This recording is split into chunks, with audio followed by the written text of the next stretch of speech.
Mickey talks. Mickey talks. Yeah. Mickey rolls by the minute, thinking in and out of the box. Mickey talks. Mickey talks. Mickey talks. Oh yeah. So let's get into it. Don't you wanna do it? Listen every day 'cause he got something to say. Funny little chatterbox. Mickey talks. Indeed, I do talk. I talk a lot. And this weekend, I'm going to be talking funny, hopefully, at HammerJokes. Yeah, man. Big opening night coming this Friday, right? Yep. The people at the Bowman have been incredible and let me do a show, and it shows there. So I'm really, really excited about it.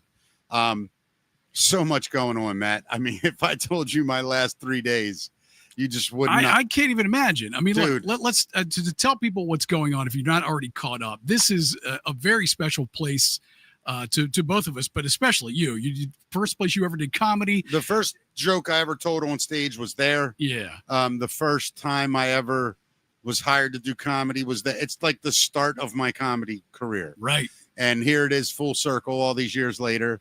I get a chance to work with the Bowman and bringing a different kind It's of such comedy. a great room. It's the perfect room for comedy. And here's the best part, dude. Yeah. Like, I'm just doing the comedy part, like the bar part and all that. Like, that's all handled. Sure. And it's just putting on great shows. That's, you know, and I'm so excited, and it looks fantastic.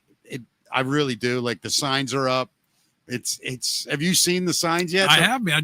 Been drive by almost every day. Yeah, and it looks amazing. And I'm super excited for you, man. I'm super excited that this club is coming back on a full-time basis because it holds such a special place in my heart too. I've seen so many shows in that room. Oh my God. And you mentioned that you're just doing the comedy and putting great shows together, which is one part of it. Yeah. But you're in charge of like every, especially trying to launch this thing, every other tiny little crazy detail that's happening. Luckily, right the Bowman itself, those people are great operators.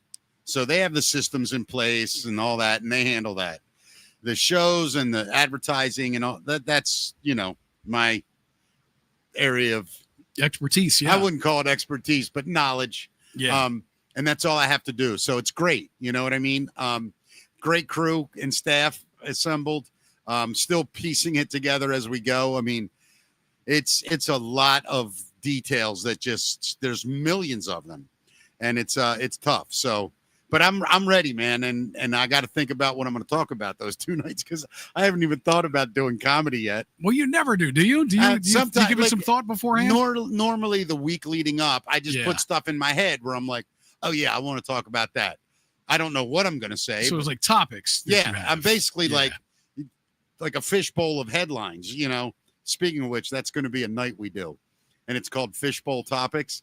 And the comic goes on stage, and there's like 150 topics, and they reach in and they pull it out, and they have to do material on that. I love that. Yeah, it's going to be fun as hell. How many comics in this area do you think have the skill set to be able to pull that off successfully? Is it a lot? Is it everybody? Is it only a select few? I think there's guys and ladies that can't do it. Yeah. I think there's plenty that can. I mean, at what level, I don't know. You know, I could probably pull 10 out in a row and make shit up for 10 topics, but that's just from doing it for 150 years. But I don't know what would happen if that happened to me on stage. That would be interesting. All right, here you go. Try this. Ready? Oh God. All right, no, just hear me out on the fly. All right, Matt, your topic is women in grocery shopping. Go. Women in grocery. Women be shopping. Women be shopping. I mean, they shopping. No, that's not it. But Dang it. Yeah, no, but that's the idea, man. Yeah. And there's going to be so many. I mean, there's so much going on there. And I'm excited. Hopefully, if this internet thing works, we'll be doing the show Friday live from there, just on the stage, kind of giving people a look at it. I'm excited about doing that, man. Yeah, honestly. Me too. I really am. And you've got tickets available right now if you go to not Mickey Talks. I'm sorry. You go there. Go to HammerJokesComedy.com. HammerJokesComedy.com. Yeah. If you're on your mobile app, you have to click, the little menu lines in the top left corner. And if you go down the bottom, when you click that thing, it says tickets. On a desktop, it's top right corner. Yep. I'm trying to fix that so it comes right up easily. But and there's links everywhere, just straight to the ticket links. And you got tickets for this Friday, October 3rd, and then Saturday, October 4th. Correct. Right? Both shows doing pretty good, you know. That's great, man. I'm excited. And two buddies from back in the day for you as well, right? Yeah, Pete Eibner and Mike Turpin. Yeah. Just great stuff. I'm really excited. The following week, we're only running Friday because the Bowman had one last party booked. Yeah. And they had to honor it, and I respected that. Sure. So I'm not going to open the following Saturday. But then after that, it's every weekend, Wow. Friday, Saturday. And then the third week in October, Steve Huber from 100.7 The Bay will be hosting his open mic night there that he was doing at Das Beer Hall, Right. but not doing that anymore. So we're going to do that here. It makes sense to bring it across the street to that room, Yeah, for sure. Yeah, and, you know, the room, the thing I love about the room, Hammer Jokes, there's a huge curtain that closes half the room, so you can still have an intimate feeling instead of, you know, seeing 200 seats. Is that right? You can cut that room in half. That's Just nice. in about 70%. You Sure. can cut about 60%, 40% of the room you can cut off. Right. And but dude, like the look of it now is just, I don't know how to explain it to people without gloating, but it's like everything I wanted it to be as far as like intimate and the vibe. And there's posters of like concerts from HammerJacks in the building. Like I wanted to pay tribute to that. That is cool, man. I love that. And there's a picture of me and the owner, Louie, on stage, my very first Halloween, hosting my very first Halloween, which I think was either 89 or 90. Yeah. So I'm 20 at that point, Right. 21 maybe. I don't know if I had turned 20. I would have turned 21. I think I was 20, and I would have turned 21 the following month. Yeah, for people that aren't from around our area, and for people that don't know, Yeah. HammerJokes, the name of the club, is an homage to HammerJacks, which was the premier rock club on the East Coast. Yeah, I back mean, in the 80s and early 90s. Yeah, at one time, I think it was either Rolling Stone or Cream, or what was the other one that Bob Guccione's son owned? Spin Magazine, yeah. They did the top 10 rock live performance, and HammerJacks was number 2. Is that right? Behind the Whiskey. Wow. Which I think is fair. Sure. That's Right? incredible, man. Yeah, it was number 2. To be dude. number 2 to the Whiskey. To the Whiskey. Yeah. So yeah, I mean, it's a legendary place, and I got to cut my teeth there, man. Yep. And it taught me how to be it taught me how to be in front of audiences that weren't ready for you. Yeah. If that makes sense. No, it does, man. And I had a dance club that schooled me like that in my DJing on how to keep a dance floor together. So Yeah. I totally get what you're saying. dude, when you walk on a stage and there's 1,500 dudes in Yeah. the crowd, and you're hosting a bikini contest on a Tuesday night, and all the years before that, all the hosts, all they talked about was the girls, and they would make jokes about the girls and kind of sexualize them, which I get it. It's a bikini wet t-shirt contest. But I always felt like that's not where the comedy is. Yeah. That's the prize. The comedy is in these fat slobs staring at these girls. I think you went the right route, man. Yeah, man. And it was wild because I remember after my first one, I came off and the owner, Louie, was like, oh my God, that was like stand-up comedy. And I'm sure the women appreciated it as well. I will say this. Yeah. 40 years. Let me think how old I am. Literally almost 40 years I've been doing this stuff. Yeah. You ever gonna have a reunion, bring any of those old chicks back? Yeah, we're gonna do an AARP night on Mondays. Starts at 4:30. And they got to be asleep by 8. But every one of those girls over the course of a time would come up to me at some point and go, thank you. Because I would say, look how beautiful she is. Yeah. Wow, look at her eyes. She looks great. Look at those things. Like, I built them up as princesses. Yeah. They were the entertainment. You sure do look intelligent. Yeah. My goodness, you look smart. But no, man, and that was my way of doing it. Like, Yeah. I always thought the girls were like my partners in this. We were putting a show on. Right. I was just the dude talking. They were the entertainment. Yeah. That's the angle, man. No, I just always thought that. Yeah. And it was so funny, man, because I looked like I was 12. You should see this picture. I mean, I literally looked like a 15-year-old kid. And I'm on stage giving the finger next to Louie, who's dressed like Elvis. It was hilarious. So I wanted to have that whole full circle. Yeah, come back. I think it's brilliant. Into a room. I thought for years about opening a rock bar and kind of ripping the name off for a reminder thing. And then you had the whole real HammerJokes fiasco with that was coming back and golden tickets were sold and all. And that always put a bad taste in my mouth. Sure. For people that really loved that place. Because it like the last thing that anybody knew about that place was like bad news. Like it just sucked the way that all unfolded. So I didn't want the place to be remembered like that. Yeah. Because it was so much cooler and interesting. And I thought, you know what? I'm a comedian. Yeah. I can just honor a rock bar and combine the two. I think it's great, man. Yeah. So how are the local comedians all embracing this, man? Because you've helped a lot of people with comedy over the years in this town, haven't you? Yes. Yeah. I mean, I say yes. I mean, I've booked a lot of them with me, and Sure. I've tried to offer advice when I could. Yeah. But to answer your question, most of them have been great. I understand there's a business side to this as well, and some of the guys have good draws, and some of the other clubs book them now, and it may not be beneficial to them or permissible by other clubs. So I don't know if that's true or not, to let them perform at mine. I've always said anybody that plays mine can play anywhere. I don't have that mentality, especially with local guys. I think that's how you build your audience.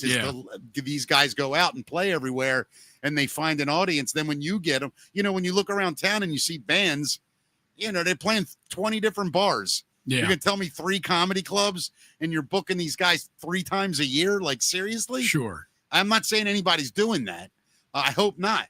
But listen, I would love to have Justin from the morning show, who's one of my favorite comedians. Yeah. I think Tommy Sambazo is going to do it. He's fantastic as well. And all those other guys, I'd love to have them and looking forward to doing it if we can. I'm also looking forward into finding, it's always been my thing, finding that diamond in the rough at an open mic and saying, hey, come here. Let me talk to you a minute. Those 7 minutes, let's cut it down to 4, get rid of that 3 of trash and write 3 new minutes. Right. So like really developing talent. I love doing that. Yeah. I can sit at an open mic and I can tell somebody when they're done, here's what you need to do, man. I get your voice. I know what you're trying to do. Here's where I think you're not doing it properly. Here's where I think you're crushing it. Let me know what you think. And you'd be amazed. I mean, if you go into it with that kind of mentality of just like, hey, look, I've been doing this a long time. I've seen a lot of great and terrible comedians. Let me help. Yeah. And then some guys go, nah, I want to, no problem, man. But I'm just excited to have this. I don't even look at it as a huge moneymaker. I don't. I mean, I'm looking at it as something that I want to do that I hope can sustain itself. Would I like to make a little money? Sure. But I hope it sustains itself. I think you will, man. That's my honest feeling about it. It's you're not going to see Shane Gillis there or Dave Chappelle. No, but look, that's, there is there's room in this town for another comedy club. Agree. Yep. That area, I think, needs a room like that. And I think with your name and connections in this town, you get a lot of credibility, man. We'll see what happens, dude. Yeah. It's just a matter of, I got good people in place. There's been incredible people helping me so far. And I really think that this time I'm doing it the right way. I'm not doing everything myself. My ego is nowhere around. I'm just what's best for the place, You think you're going to bring guys in from that are doing the road, or is Jim Florentine's booked in December. Is that right? Yeah, I got. Oh my God, man, that's amazing. Don Jameson and I are playing phone tag. And, no kidding. Yeah, I mean, and then there's guys like Kevin Lee, black comedian, who's great. I mean, Timmy Hall's already booked. That's amazing. There's a lot of great talent out there. I'm also up against 2 juggernaut comedy clubs in the Goobies and the Comedy Factory, but they're booking the biggest names in the business. I'm looking for the guys that are on their way. Well, look, if I'm in that area and surrounding area, I'm gonna go to the local comedy club. You would hope, and that's what I'm hoping for. Sure. And there's a lot of marketing needs to be done, a lot of money needs to be spent promoting it. But I'm just hoping for the best at this point, But I think I got a great team and a great group of people around me. So I'm excited, man. I'm excited for you, man. I can't wait. Yeah. Thank you, Matt. Yeah. Thank you. And I appreciate this time you just gave me to talk about it, because I'm exhausted, bro. I bet, man. Let's tell people we're actually off tomorrow. Yeah, we're off tomorrow. Not just because of you. No, it's really because of you. It is because of me. Yeah. But let's be real. That's going to be a good day for you to get your head together and do some stuff. It's much for this needed. club, right? It's much yeah, needed. Yeah, yeah. And even more so, it's important that you're at your daughter's games.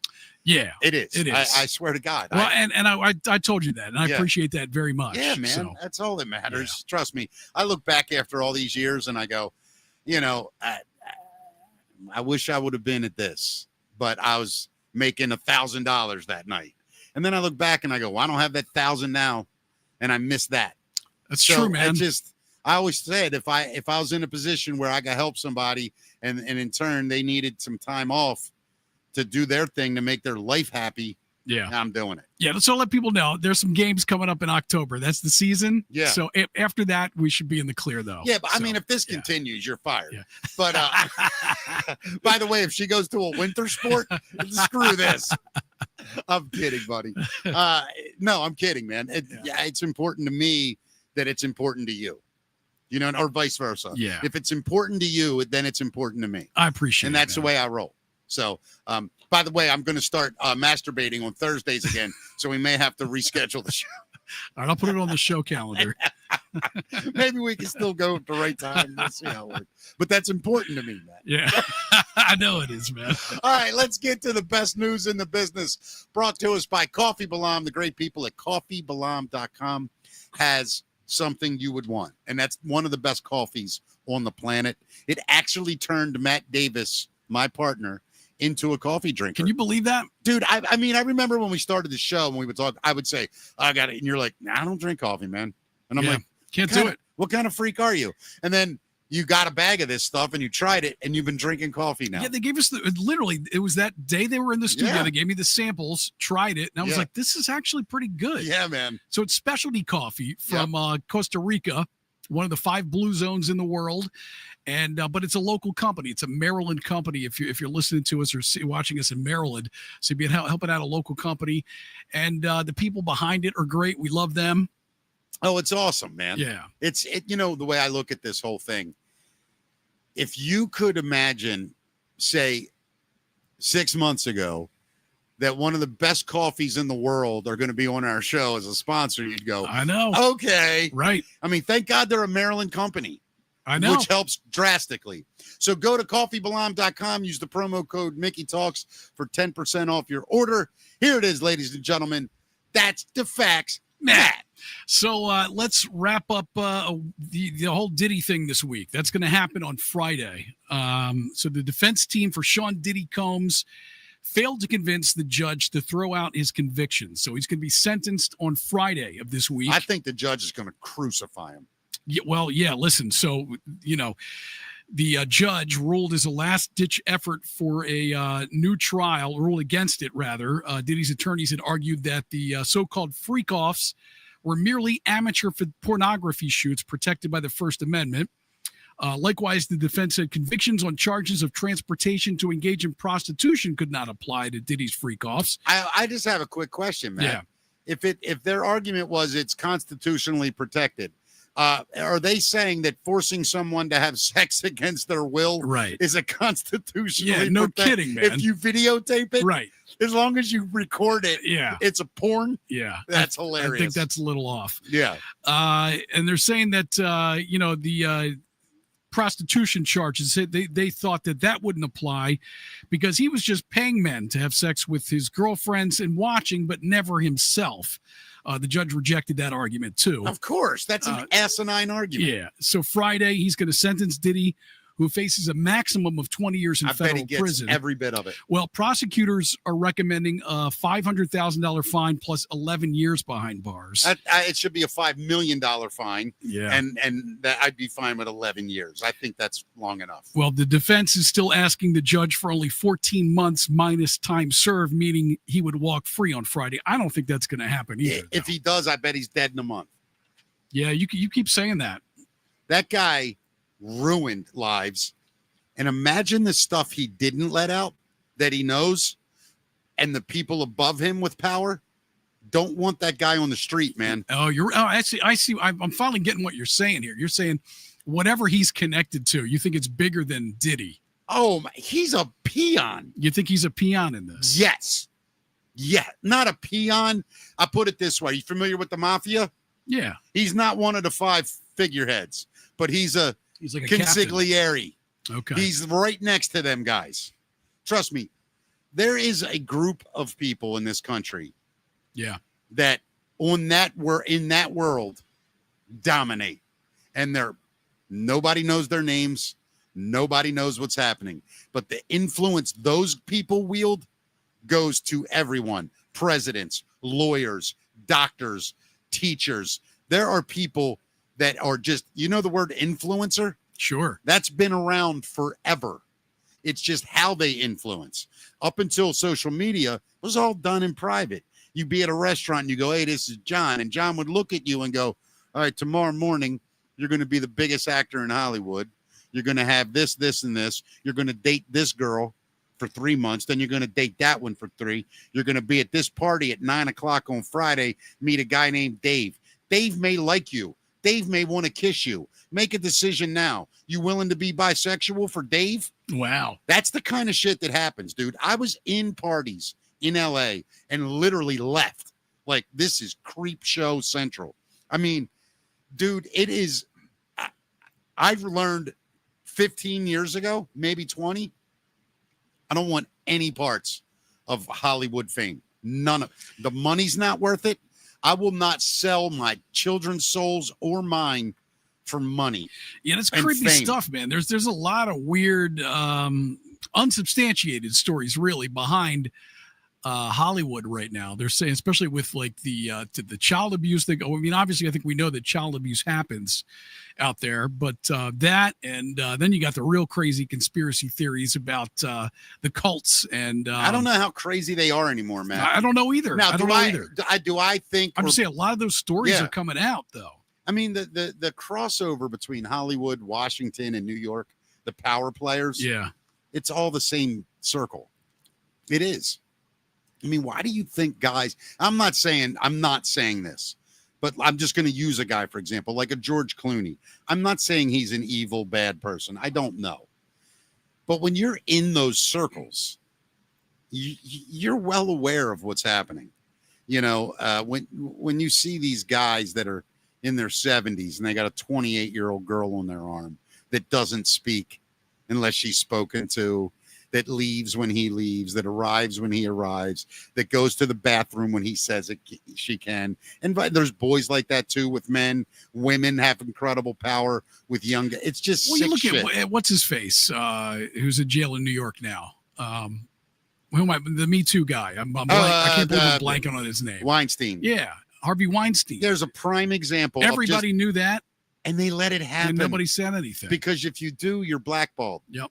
And you know, when you look like Rose McGowan, who little goofy, that poor woman.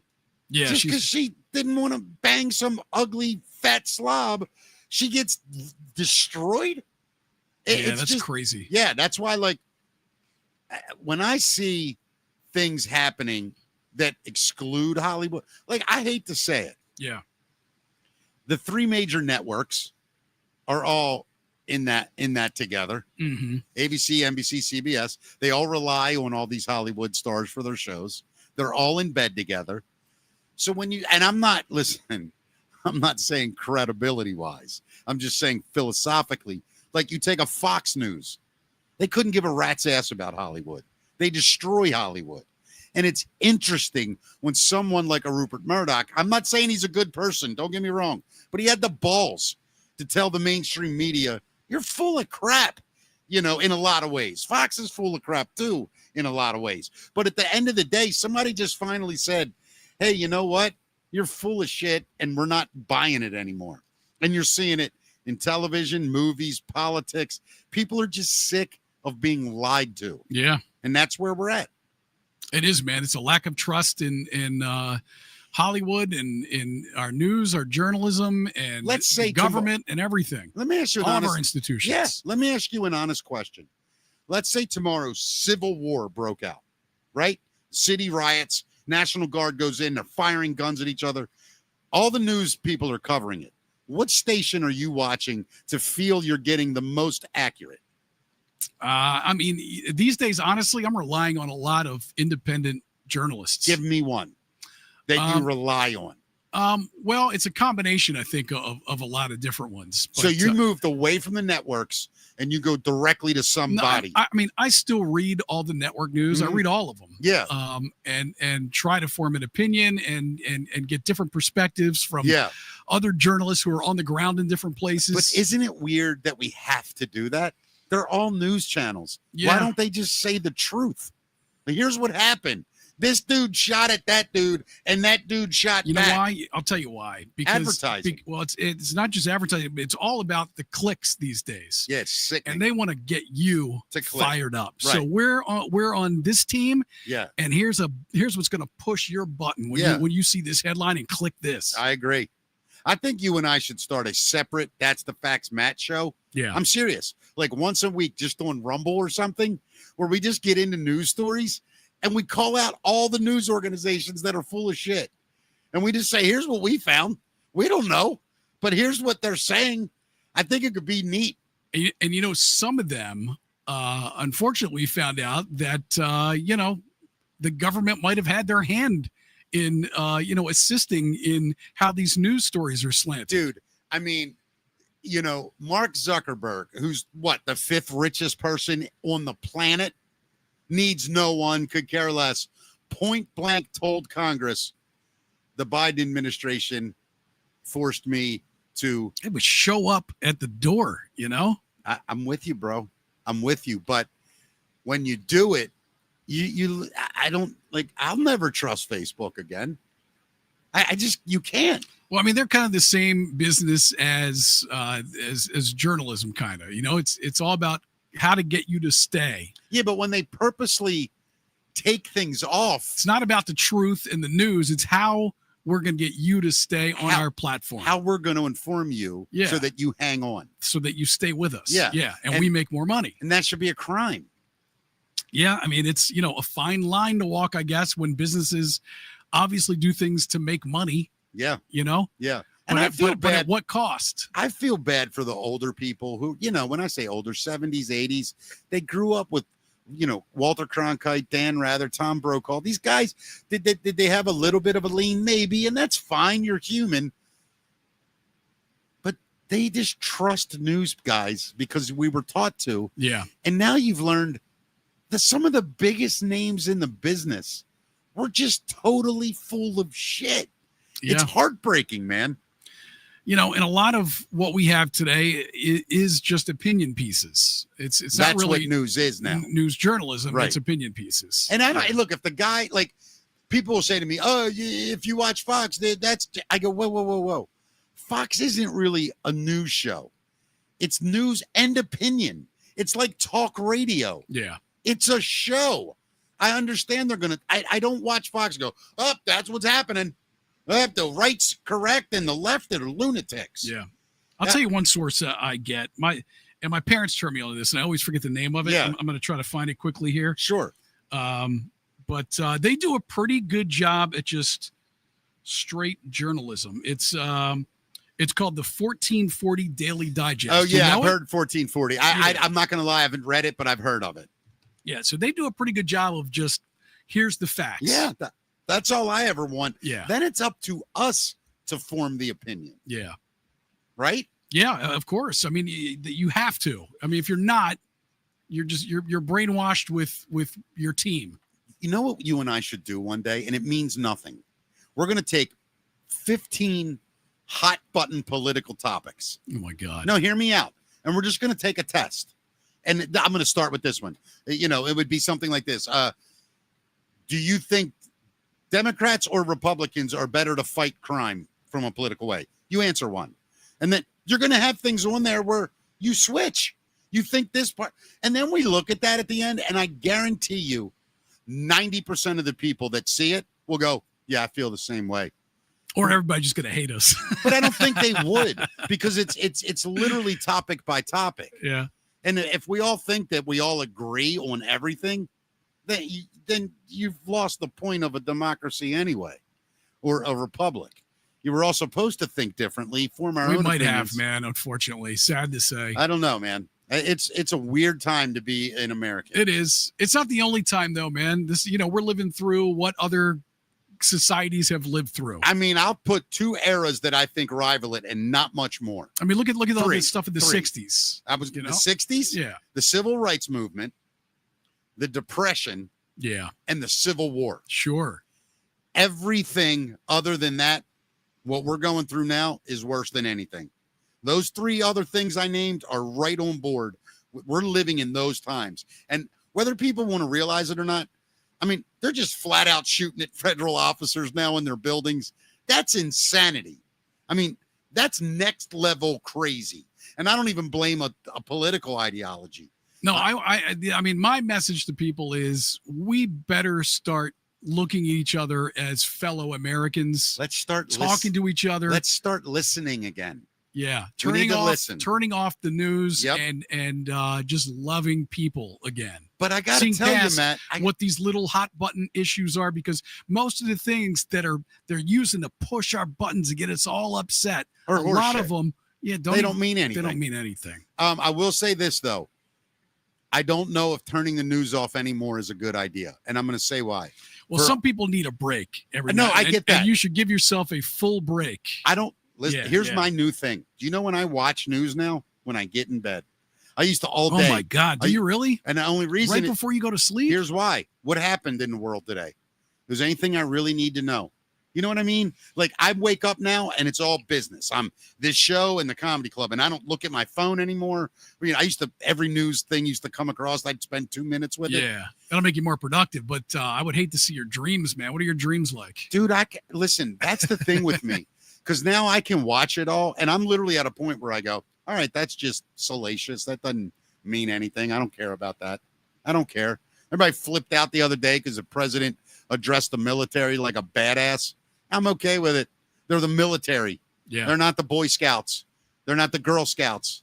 You know what I mean? Pete Hegseth said, I don't want fat soldiers. Hey, guess what? I kind of don't either. If I'm picking a team that's, strong, healthy people out there fighting, I don't want a guy on his 9th Twinkie. Call me crazy. Is that insane to me? So what, you don't want me in the Army, dude? No, man, I don't. I want you here with me. You know what I'm saying, though? I mean, if I have a choice between putting a world-class athlete out on the battlefield or the guy that's running the Starbucks mocha stand, I'm going to take the athlete that's in good shape. I'm just worried about you getting a good night's sleep, Mick. I do sleep all right. Do you sleep all right? Wow, interesting. And then when I do need, if it gets in my head, I got a secret weapon. What is it? My algorithm is beautiful now on Facebook. It's all soccer and interviews with people I like. Okay. And 2 minutes of it, I'll switch it up. I just start watching that for a couple minutes. I get tired. Boom, I'm out. Yep. If I need to. A lot of times watching the news, I'll just roll over, fall asleep with it in my ear, and I just kind of aimlessly listen. All right. That's how I do it. Did you catch this story, Mick? There was a guy suspected of committing multiple robberies in Colorado. He was spotted on Friday as he was walking in the background while the TV news crews were filming a segment about him. Look at this. He was arrested 10 minutes later. Oh, hey, put the camera on him. Yo, you see this person right here? Is this him? Would it be crazy if we actually found the guy right now? They were reporting on him. Because we saw a person who was literally fitting the description, who just walked out, walked by our camera. The suspect came down Highway 103 and walked right past news cameras as they were recording their stories. Jenny Fulton, I can't believe it, honey. It's crazy. Yeah. So this guy named Justin Adams did a double take as he watched him walk across the street behind him.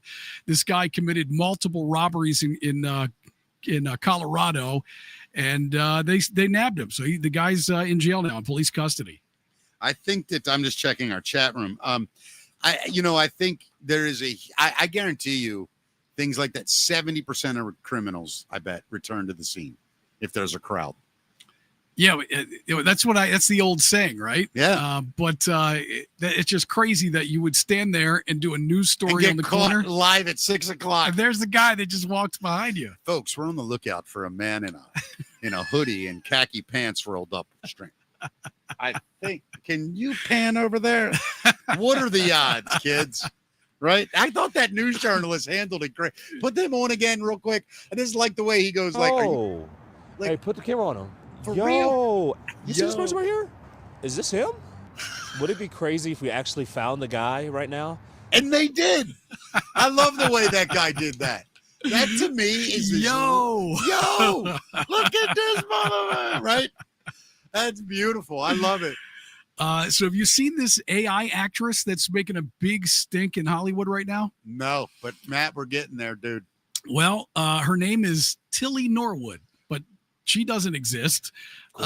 2 years after SAG-AFTRA, which is the big union, Screen Actors Guild, went on strike, warning about the threat of AI. That warning just got very real. At the Zurich Film Festival, the new studio called Zykoia, I think is how it's pronounced, unveiled its first AI-made talent. This is let's see it. This is her right here. That's not a real person. Tilly Norwood. She's fake. She's making headlines after a report says she was being shopped around for talent agencies. The union fired back. They said, to be clear, Tilly Norwood is not an actor. It's a character generated by a computer program. And they're saying that Tilly is just a piece of art, no different from puppetry. And thanks for watching. See, she got an English accent. Yeah, and I'm going to tell you something. Matt, if they advertised the movie and it said all AI, right? Yeah. And the movie was great, would you care? I'm kind of like, if I knew that in advance, I'm kind of not even interested in checking it out, if I'm being 100% honest. I'm going to be honest with you. I don't care. You don't care? No, I mean, look, an actor. I guess you're right. I mean, people watch cartoons and, It's a story that you're watching. Yeah. It's this, you're suspending belief, like I don't get it. I mean, I get why the actors don't want it because they're going to be out of a job. Well, look, this is what they're saying. Ask the old kerosene lamp technicians what happened to them. Yeah, but look, listen. So this is what they're saying about it. The producers should be aware that they may not use synthetic performers without complying with our contractual obligations, which generally require notice and bargaining whenever a synthetic performer is going to be used. So what they're saying is, this is a computer-generated program that was trained on the work of countless professional performers without permission or compensation. It's kind of the same thing as the musicians are saying about their music. But they're not. No, it's different because they were actually. It is a little bit different from the music, I think. Yeah, it's the actual song that somebody wrote. This is a creation of an artist, of a graphic artist. Yeah, but you got to train the models on people, I mean, I hear you. I think they're going to have a tougher fight than the musicians will. Yeah, I think Hollywood's going to come out looking foolish in the end. I do. I mean, look, there might already be AI software right now that can create stories. Of course there are. So at some point in the future, you're going to be able to come home at night before you go to bed. Instead of watching news, you go, I want an action movie that takes place in space that has a female lead, and I want her to be time traveling. All right, and I want a dog with her named Sparky. Right, and they'll create that for you in about 30 seconds, and you'll have this 2-hour feature film you can watch. Is that horrible? Is it? I mean, I think I'm just becoming like an old-fashioned guy now or something. My philosophy I don't know. My philosophy always has been never fight the youth because they produce the future. You understand what I'm saying?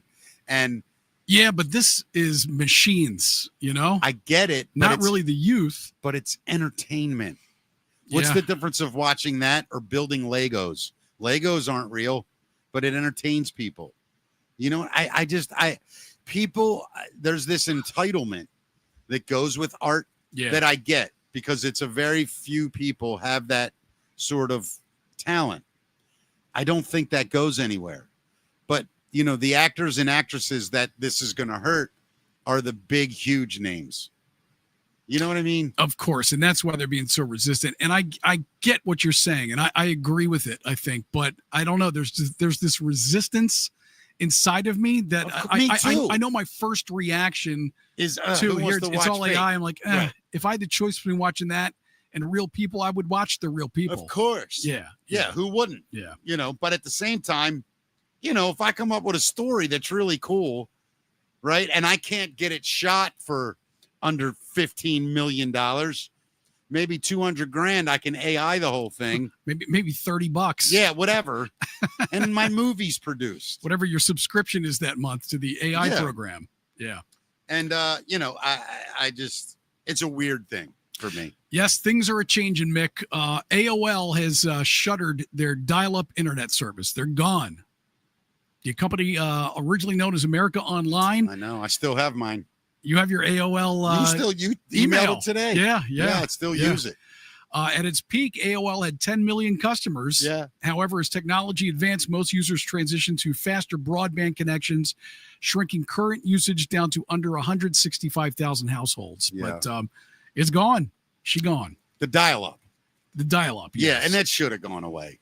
Yeah. I think so. I mean, I don't know why people would still use. Why would somebody still use dial-up? Remote locations, no satellite. Oh, so there's no. Oh, yeah. You can only have a phone saying. line. Yeah. Yeah, you only have a phone line. Yeah, I mean, but now there's satellite that hopefully some of those people can get. Outrageously expensive. It is. Yeah. I wonder what dial-up cost in 2024, 25. Nothing. You think? Whatever your phone bill is. Yeah, I think it just went through your phone. It didn't cost anything. Yeah, you're right. It was just a landline. It was just a phone line, right? Yeah, that's it. You didn't get an extra charge back in those days. No. Yeah. Now you're paying to get it faster. Right. $300 a month for internet and cable. God, can you imagine the past 10 years doing all your computer work on dial-up? Nope. Can't even imagine that. No. Yeah. I mean, tell Michelle out a little bit of money. They'll be happy in the long run, I think. Oh, yeah. No question. So check this guy out in New Jersey. He put socks over his license plate to avoid $18,000 in tolls. Good for him. The Port Authority says the Jersey City man avoided paying more than 18 grand by draping black socks over his license plate. This is a guy in a Mercedes. The socks were still there when police pulled over his white Mercedes last week at the Holland Tunnel. And the 51-year-old didn't have an Easy Pass transponder, so they arrested him on the spot, and his car was impounded. They got him for theft of services and driving with a suspended license. Dumas. In all, the guy had racked up 272 violations. I love it. But he got off of him, Matt. For a little while. And then he gets caught. Caught up with him. Yeah. It caught up with him. Yeah. So no big surprise here. Research is showing that a lot of medical info on TikTok is inaccurate. In case anybody get their diagnosis from AI. Right. Not everything on the internet you see is true. We have to tell people that, apparently. Researchers presented findings at an American Academy of Pediatrics meeting recently that says more than 20% of sexual health-related TikTok posts created by non-medical people had inaccurate information. It says 3% of videos done by medical professionals were not accurate as well. And researchers says topics related to abortion had a much higher rate of inaccuracy. He's calling for stricter oversight on videos and AI. Yeah, I mean, I'm kind of for it because I think they're going to start scamming the hell out of people. I'm sure. Yeah. Speaking of scams, yep. They say that Americans get twice the scam calls, emails, and texts as other countries. You feel like you get a ridiculous number of scam calls and messages? I bet I get 10 a day. Yeah, it turns out the U.S. leads the world in unwanted scam calls, emails, and texts. New research reveals that Americans actually get twice as many as other countries. According to a new survey from around the world, the average American receives about 9 fraud or scam calls, 9 emails, and 7 texts a week, adding up to about 100 scam encounters every month. That compares to the UK, which has about 84. Dude, my email alone gets 30 to 40 spam hits a day. At least. Yeah. Brutal. It's brutal. Yeah, it's insane. And then the crazy text messages, from the IRS, and the tolls. You get those where your tolls are overdue. I don't pay attention to anything. Yeah. I mean, they must be making money, unfortunately, because I guess they're still operating. I guess, man. You call 1 million people, you get 500 to answer. You can probably make money. Yeah. So there's a couple in India who is divorcing after less than a year of marriage because the wife's cat isn't getting along with the husband's dog. I hope they never speak again. If you're that pathetic and you won't get rid of the animal before your pet, you don't deserve another human. Yeah, the couple bonded over their love of animals, but over the past few months, they've realized that their pets are not bonding. I bet the cat is the problem. Well, the wife says her husband's dog harassed and attacked her cat repeatedly. Yeah, right. He claims he made it clear before marriage that the wife would not bring her pets into their new home, especially her cat, which wouldn't stop hovering over the fish but tank. It's the cute cat, and you won't care. In the end, the woman picked her cat over her husband, and the man picked his dog over the wife. They tried counseling, they said, the humans, that is. There was even a family intervention, but nothing worked. The divorce is currently being sorted out in a family court. It's the most pathetic thing I've ever heard, and I hope both of them never meet another human again. It's insane. Neither one of them deserve to live with anybody. Maybe not even people delivering their food. They're going to have to go to this DoorDash robot that's going to be delivering food. You want to see this weird thing? Oh, hell yeah. So Tuesday, DoorDash unveiled Dot, a small robot it built in-house that can autonomously drive on roads, bike lanes, and sidewalks to deliver food in small packages at speeds up to 20 miles per hour. So here's a Dot here. When great hunger meets great innovation, there is only one robot for the job.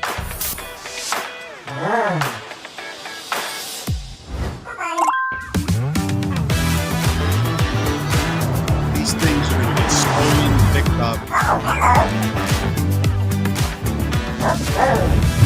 That is hilarious, though. I wonder if it makes those little noises like that. I don't know, but that's hilarious. They say it's already testing the robot with early access in Phoenix. It's got 4 wheels, stands less than 5 feet tall, 3 feet wide, roughly the 10th of the size of a car, weighs 350 pounds, and you press a button on what can only be described as Dot's mouth, and there's enough cargo space for like 6 pizzas or 30 pounds of food. Love it. Love it. Love it. You going to have that thing delivered to your house? If we get it, I'm sure I will. Yeah. Without a doubt.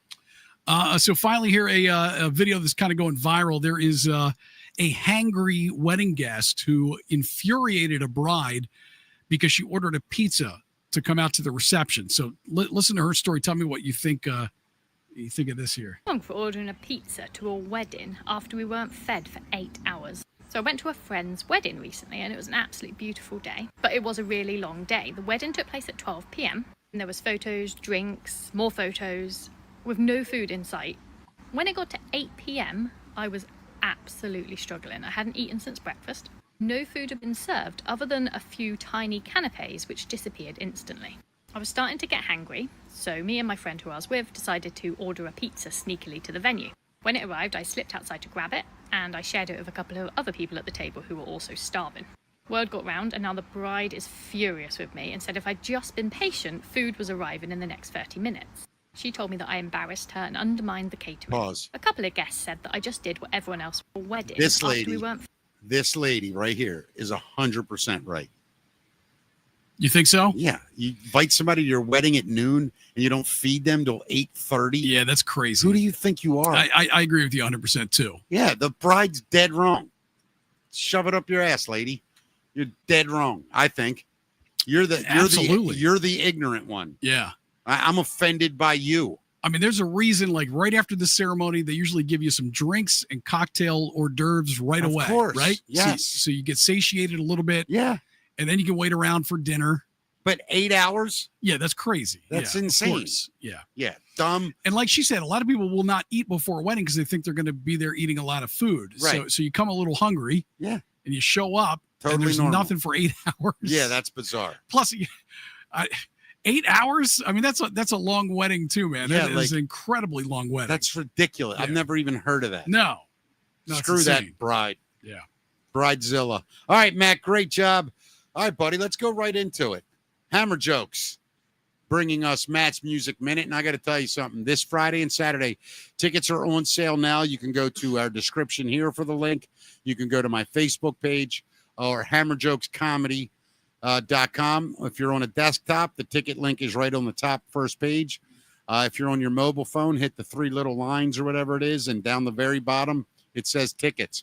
Please get your tickets, and looking forward to entertaining everybody at HammerJokes Comedy Club. All right, here it is, Matt's Music Minute.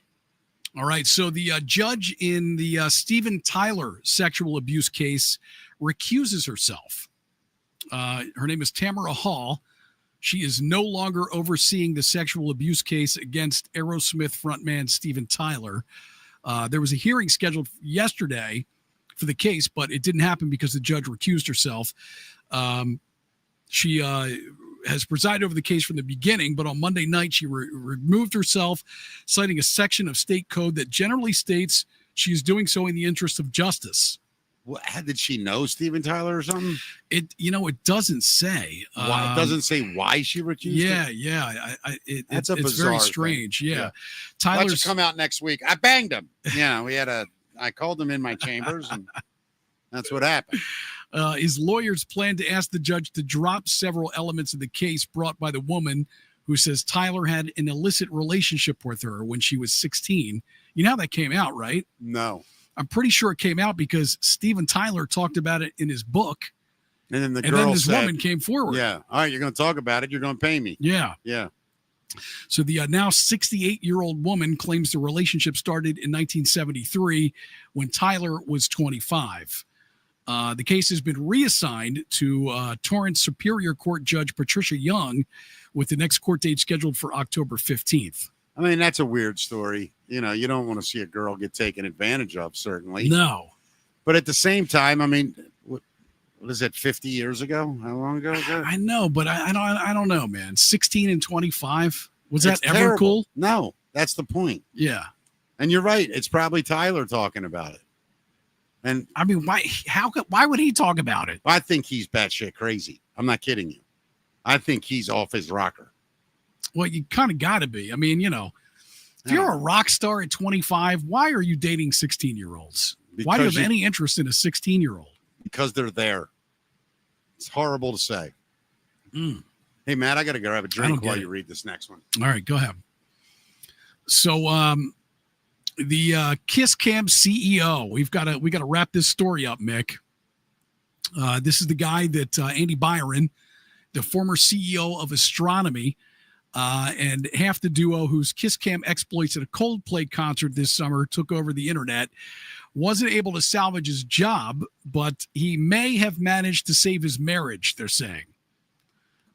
Photos obtained by Daily Mail yesterday showed Byron and his wife, Megan Kerrigan, going for a walk and enjoying a picnic. This is the CEO of Astronomer? Yeah, whatever it was. That's not it. Here it is right here. Yeah, so they snagged this picture of them. They were later both pictured wearing their wedding bands and walking hand in hand down the street. The news comes after Megan took a break from social media and removed her married name from her accounts, while reportedly leaving their marital home in Massachusetts to hide out at their main property. But it looks like he talked her into it. Love prevails, Mick. All right. Love prevails. I do think that it's one of those stories that we're going to read about later and be like, oh, I get it now. Like maybe there was some misunderstood things about the situation. Maybe they were. He just hugged her around her breasts, which is normal for an HR and the CEO to do. Definitely. But you look, listen, man, marriages are a complicated thing, and it takes patience, forgiveness. It takes understanding. It takes a lot of things to have a good, solid relationship. You would hope infidelity is not one of the things anyone has to deal with in a relationship. But let's be honest, half the people that get married get divorced. So there's something to it. If they want to work it out and it's their life, I'm all for it. I agree with you. She forgives him, man. Move on. Maybe she likes the paycheck. Of course. Maybe he talked her into some wild story. Bet there's a prenup involved. You think? Why would you stay? Yeah, I don't know. Who knows what's going on? I'm just asking. I don't know the answer. Yeah. What else we got, buddy? So Taylor Swift is now the only female artist to sell 100 million albums. Jesus. Yeah, she has 105 million as of yesterday. Her latest, The Life of a Showgirl, comes out on Friday. She got a new album coming out? Yeah. And then we get Bad Bunny. We get Bad Bunny on the Super Bowl. You excited? I'm pumped. I'm flamingly excited. I am hopping down the bunny trail, man. Yes, buddy. Yeah. I listened to a couple songs yesterday. Did you? Not horrible. Not my cup of tea, so to speak. What is it? It's kind of like Latin dance music, I'm assuming. Yeah, a little electronica. Like it. Yeah, like it didn't grab me, but I get why kids dig it. Yeah. You know, I'm an old guy, but Rabbits. yeah. I mean, it's Bad Bunny. Yeah. Taylor is now 6th of all time behind the Beatles, which is they have 183 million. Garth Brooks at 162 million. Elvis at 146.5 million. The Eagles at 120 million and Led Zeppelin at 112.5 million. Read those names again, not the numbers. So who's above her? Above her is at the top is the Beatles. Yep. Underneath them is Garth Brooks. Yep. Underneath Garth is Elvis. Yep. Then the Eagles and then Led Zeppelin. Okay. So Taylor Swift is 5th all time behind those people. Unbelievable, right? I mean, she's an icon. Say what you want. She deserves it. Listen to this. So the second best-selling female artist. Let me guess. Yeah. It's I got it down to 3. Am I right with one of these 3? Madonna, Mariah Carey, or Whitney Houston? Is it one of them? You got it. It's Mariah Carey. Yeah. 75 million. Yeah. And by the way, say what you want Still about impressive. Say what you want about that lunatic, and she is a freaking lunatic. Which one? Mariah Carey. But one of the greatest voices I've ever heard in my life. She can sing her ass off, man. You know, like I'm the biggest fan of, and people make fun of me, Christina Aguilera, man. She can sing. Dude, I just dig that chick. I don't know what it is. I like her weight going up and down. I like her look changing. She's kind of disappeared, hasn't she? Yeah, I mean, I think she took a break after, what was it, The Voice or, yeah. Oh, that's right. She was a TV host. Yeah, for a while. Okay. I think she's probably working on music. But I'm a fan, dude. She had that one song, it's real 50s, 60s sound. You remember that song? Oh,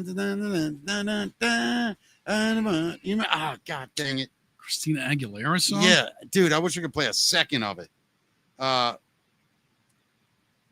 trying to think of songs that she did. She did that Lady Marmalade thing. That was awesome. She did Beautiful. You are beautiful. That's awesome. Yeah. No, this one's like Genie in a Bottle. No, this was like a 60s sounding Bette Midler kind of thing. Was it Candyman? Yeah. I don't know it, but I see it here. Dude. Listed. Yeah. Look that up. I don't think I know it. Hold on. Let me see if I can find that. Because coincidentally, I got a Mariah Carey story up next, actually. I got to tell you. All right. Well, here.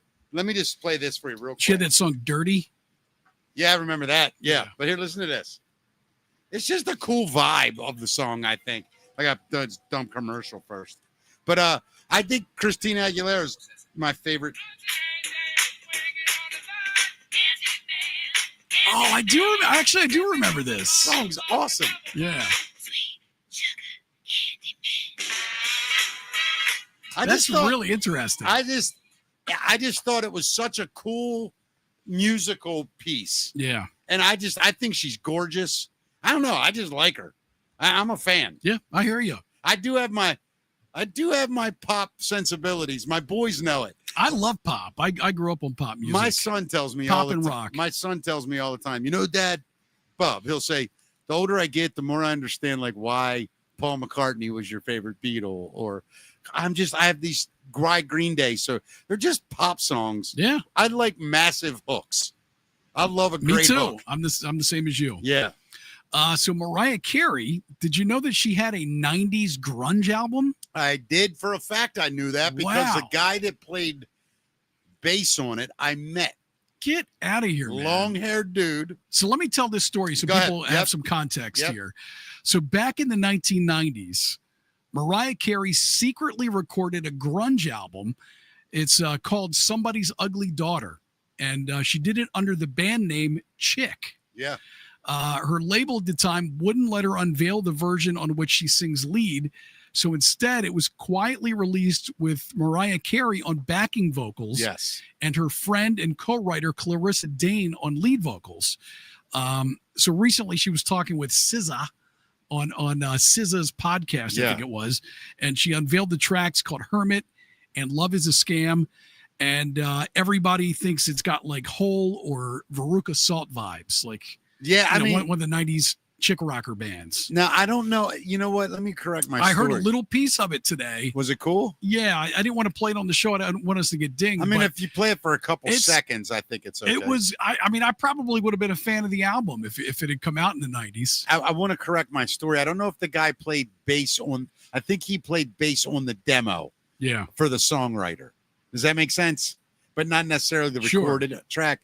But he told me, he's like, dude, she did like this banging ass grunge album, and that's how he described it. I wish they would have released that then, don't you? Yeah, but you know, that just shows you how out of touch labels and business managers are from art. Yeah. All they care about is, oh, your stock might go down. Meanwhile, the artist goes, yeah, that's not why I did it. Right. I mean, they let Beyonce do a country album. Of course. Well, she's Queen Bee. You can't tell Queen Bee what to do. Right. Including she's married to what's his face? King J. Yeah. And Queen Bee. You a fan? Of which one? Either. Yeah. I appreciate both of them, actually. I do too. Yeah. I don't understand Jay-Z's real genius, but I don't know enough of it. Yeah. Everybody talks about him like he's a god. I think that New York song's really freaking cool. Mm-hmm. Who's singing that? Is that Alicia Keys doing the background on that? I think it is, yeah. I mean, that song's phenomenal. Yeah. By the way, another artist that is, in my eyes, should be on the Mount Rushmore, Alicia Keys. I mean, Jesus. Pop? Just the music, man. What a unbelievable woman that is. Yeah. Talented artist, you know? Yeah. But Mariah, in her day, bro, she could have got some. Bruno Mars, another one of my favorite pop stars. Incredible. Love Bruno. Incredible. I love Bruno Mars. I appreciate Lady Gaga. Oh, incredible. Yeah. I love, you know, I still say the greatest pop song ever written, and I'll go to my grave with this. As far as, well, it's a tie. As far as making you feel good and just you can't turn it off, there's two songs. One is September by Earth, Wind, and Fire. Oh, my God, yeah. And the other is Mbop by Hanson. You're right. Dude, if you don't get happy listening to that song, jump off a bridge. You know what the incredible thing is about those guys? They grew up to be, first of all, incredibly well-adjusted men. Incredible. They all look like they're in great shape. Yep. Can still sing like crazy. They're brothers, right? All three of them. And still make great music and tour. And dude, I'm a fan. It's crazy. I've said it 1,000 times. Yeah. Mbop is the greatest pop song ever written. What about Justin Timberlake? Nothing. Timberlake fan? Nope. Really? My kids loved him. I never got it. Get out of here. Are you kidding me? I wasn't. I'm shocked. Yeah, I never really did anything for What are you, a Justin Bieber fan? Oh, you said Timberlake. Timberlake, yeah. I'm sorry. I thought of Justin Bieber when you said Timberlake. Right. I like Justin Timberlake. Same. None of his, I think Sexy Back's kind of a neat song. Yeah. But I like watching him perform necessarily. Yeah, I mean, it's a production. It's yeah, a show. he's a very talented dude. For sure. I was thinking of Bieber. And he's hilarious. Like if he, in another life, he would have been part of the SNL cast. No and, doubt. You know, yeah, I agree with you. So I don't know. I think we talked about Lionel Richie's new book. Is out, and in the book he says that Michael Jackson was smelly. Yeah, I've read that. Did you? Yeah, they made fun of him and stuff. Yeah, he says that he and Quincy Jones nicknamed Michael Jackson Smelly back in the day because Michael wouldn't wear deodorant or wash or change his clothes for days. You know, there's I don't want to get into it, but I kind of understand Michael Jackson on that. Just wearing the same stuff? I think it's depression. Of course, yeah. Depression makes terrible hygiene. I lived it. I know it. For real. Like, I hate to make an excuse. I get it. Yeah, for sure. But as a guy that's been down that rabbit hole, man, you don't feel like doing anything for days at a time. Well, also, when you're able to work, say, out of your home, like he probably had a home studio, right? He didn't have to go anywhere really in public if he didn't want to. Right. He probably wasn't in public much except to perform or to be a part of something in the entertainment world. So when you're like that, you can get up in the morning, roll right into the studio or into work, and maybe you just get so busy. You don't even have to ate change dinner, your you go back to clothes. bed, Right. you get up the next morning. Dude, I did it doing nothing. Yeah. For Yeah. weeks and months. Nowhere to go, nothing to do. Why change? I get it. I remember I can't believe I'm admitting this. Nobody ever called you smelly, though. Nah, they probably did. Not just behind my back. But I remember one time, this is really sick to say, Matt, but I wear my life on my sleeve. I went 23 days and didn't take a shower. Is that right? The height of my depression. 20. Wow, man. days. That's bad, though. I don't know. I think I left my house about 3 times, and it was to get groceries. Were you living by yourself? Yeah. Oh, that's the worst. Yeah. I think it was 20. It was like 3 weeks. So no contact with people. I mean, I saw some people. Yeah. But it would be like fleeting. Yeah, it was bad. Yeah. I mean, that's years ago. But it's yeah, man. It was I've been there. I get it, man. Well, I'm glad you made it through that, man. Like, looking back now, it's got to be like, wow. Well, it's nice standing next to people again. Yeah. You know what I mean? Instead of having to be 6 feet from them. It's nice that you took a shower again, too. Yeah. Now it's crazy. Like, I can't wait to go home and take a shower. Yeah. At the end of the night. Are you a morning shower guy or a night shower guy? So typically a morning shower guy. Yeah, I'm a night shower I'll guy. say this. If I've got to get up super early some do it days, at night? some days I'll do it at night and just roll out of bed and kind of freshen up a little bit in the morning. Can I ask you something about as a man? Go ahead. If you think you might get lucky, do you take the shower or do you just go ahead in with a day resting on you? Oh, I mean, you always make sure you're clean for a good date, right? Right. Okay. Yeah. So you're not going to roll in after a 14-hour day, get in bed with Liz and be like, hey, baby. Nothing I'm going to admit to anyway. Right. Has she ever said, get your ass up and go take a shower? No. Have you ever, never been told that. Never? Nope. I've been, I not those words. I've been asked over the years, you clean? you in a position carried it? Yeah. I used to do a whole bit about that. I'll do it, bring it back this weekend. There you go. There's some material for you. Can you come out either night? I would love to come out. Yeah. Just let me know. I mean, Friday I'm going to be there anyway. Right. So Can you hang I out should for the hang show? Friday for the show. Oh, cool. Yeah. Invite the wife. Okay, I will. Yeah, definitely. Yeah. And if you want to bring some friends, let me know. I will. couple or Thank something. you. Yeah, for sure. We're talking about Hammer Jokes, of course. Yes, this weekend, grand opening. Get your asses there, please. HammerJokesComedy.com for tickets. Thank you, Matt. So how do you feel about Tina Turner? You like Tina? Let me tell you, the greatest cover of all time is Tina Turner, Proud Mary. I can't name a better cover. Can you? It's great. No, I mean, it's one of the best for sure. I don't know what you put up there with it. I like so much of her music too. She's the greatest. She dude. does a lot of covers. Amazing. Yeah. Never wrote a thing. Right. But one of the greatest performers that ever lived. Mick Jagger called her and James Brown the reason he's him. I mean, that's James Brown said that? No. Mick Jagger said that James Brown and Tina Turner helped him create his on-stage dancing persona, that whole thing. Yeah. Yeah. How about What's Love Got to Do with It? Incredible. Yeah, Proud Mary's up there. Private Dancer. That album she released in the 80s, her comeback You know album. what I like her version of Think. Think. That's Respect. That's Respect. And that's Aretha Franklin. That's Aretha. No, I know. That's Aretha. You're right. Yeah. I totally got it mixed up. It's all right. It happens to the best of us. Yeah. But Tina's incredible. Well, they just and let's be honest, man, it's sexy as hell. They just look at tell me what you think of this if this statue does her justice. All though. right. Tina Turner's statue was just unveiled in Tennessee. It's hard for me to see. I mean, the hair looks a little bigger than the statue in my picture. Like it does. That's definitely like late 80s Tina. Yeah. But what a badass, dude. 10-foot statue. It resides in Heritage Park in Tennessee. Left a good job in the city. Tina won 8 Grammys over her career and is a Rock and Roll Hall of Fame inductee. She passed away in 2023 at the age of 83. You know, man. That's her hometown, Brownsville, Tennessee. Yeah, and have you ever hear her talk about her upbringing? Yeah, it's she had a rough life. Oh, my God. And then to be married to that lunatic. Yeah. Ike. Yeah. Who, sadly, by the way, phenomenal musician. Sure. And band leader. Of course.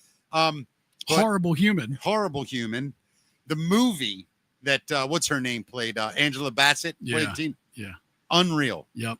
That movie made me watch everything else Angela Bassett's ever done. I watched that movie and I went, holy crap, that's to me, that's the epitome of acting. When you literally become someone else. I don't think I saw that, man. I need to watch that. Dude, it's a phenomenal movie. Yeah. Yeah. What's the movie called? It might be What's Love Got to Do with It. See if somebody in the comments knows. Yeah, anybody in the comments know the name of that?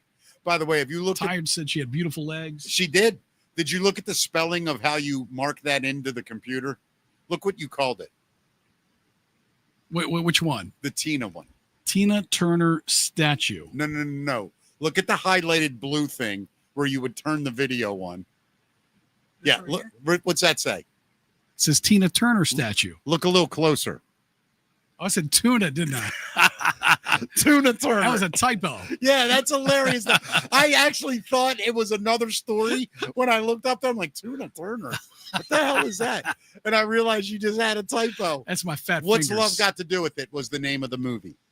Yeah. I'm going to check it out. Dude, I'm telling you, Liz would love it. That's a great movie to watch together. Thank you, Drea. Yeah, of course Dre came with it. The greatest ever. So the Rolling Stones, they are talking about their next release. Ronnie Wood has provided an update for the new album. He tells The Sun, yes, you will be getting a new album next year. It is done. And, of course, most of us are wondering about the tour. He says, yes, we're hoping to do some dates. Hopefully we'll be back out there, but I'm still waiting to find out myself, is what he's saying. They're in their 80s. I know, it's crazy. Considering a world tour. You know what I love about them? They just became them. You think they're the aliens, man? No, the aliens that are here? You know what I think they are? What? I don't know how to put it. But if I'm trying to word this right, they are like the most honest, authentic rock and roll band I think that ever existed. They don't try to be anything else. I mean, they started it all, man. They started what? Rock and roll. I mean, it was them and the Beatles, right? Well, and Elvis, of course. Well, but you got Chuck Berry and Little Richard and those guys. All due respect to them, of course. Yeah. I mean, that's what inspired them. Yeah, and the blues. But you're right. I mean, the Beatles and the Stones, to me, did it. I mean, the Stones went blues rock. The Beatles went pop. Yeah, but also insanely innovative. Of course. The Stones aren't innovative. They're true to what they loved. And did they modernize it a little bit? Yes, of course. But at the end of the day, they're just 3 chords and a drum beat. Yep. And Mick prancing like a prima donna. And every band has tried to do it since. I've said this 1,000 times. The closest thing, who would you say, what other band is the closest thing to the Rolling Stones as far as image, authenticity, where it's just like that's who they are? Who would you say it is? I think I know the right answer. Like a modern band, you mean, or just somebody from back in their day? All time. I mean, I feel like Zeppelin's a little more of like the Beatles. They took a lot of chances. A lot of it worked. Some of it didn't. I felt like they were kind of like much like the Stones. They were true to what they did. It was the same kind of blues vibe from them too. Yeah, I mean, I'll go with that as an acceptable answer. But my answer is AC/DC. It's just AC/DC took a formula and just beat the shit out of it for 50 years. And I don't get it. I don't get how that works, but it does. I'll tell you how it works. I love it. I'll tell you how it works. I love AC/DC. Because it's real. Yeah. It's everything you love about rock music. They've written the same song like 57 times, and I love every single one of their songs. There's so many times where I have said that I don't know. All right. If you're going to go to war, like you have an army, and in the old days they used the fife and the drum, but imagine AC/DC is on a trailer, and you're walking to the war field, and they're playing. Those bagpipes are going off, dude. You're going to annihilate whatever. Thunder. Yeah, Right? Let them be. I mean, you're just, the enemy hears it. They're going, wait a minute. There's just something so tribal and warrior like about all that music. Yeah, it's a party. It's a party. Yeah. It's a fight. Yeah. I mean, I think a lot of it has to do with Bon Scott. I don't think he gets enough credit. You know, everybody talks about Malcolm and Angus as the songwriters, but Bon, of wrote, course, man. Oh yeah. And you know, Brian, huge part of their vibe and their sound and everything, of course. dude. Yeah. I mean, a whole lot of Rosie. If that song doesn't get you up, and make you want to punch your grandmother in the face, nothing will. I mean, I just think it's don't punch your grandma. Never. I'd break my hand now. She's in a coffin. I have to go through that, and it'd be terrible. She'd smack you right back, man. Right out of it. But no, to me, it's the Stones are the most authentic rock and roll band. When you think of rock stars, Keith Richards is the greatest rock star that ever lived. Yeah, I think we agree on that. I mean, who's cooler than him? I feel like Robert Plant's got some coolness factor too. Nah, you don't see. Plant's cool, but to me, Plant was just the golden god that stood before us all. You know, the singing like a bird. Keith, dude. Yeah, he's just cool. He's just cool. Yeah. And that guitar slung around him, and he's just, and just the, he's playing. He plays guitars that other guys can't even play, like the way he plays. I don't know. Just to me, he's the coolest dude that ever lived, Keith Richards. I agree with you, man. Yeah, cool. I agree with you. So Def Leppard is going to receive their star on the Hollywood Walk of Fame. Now, let me ask you.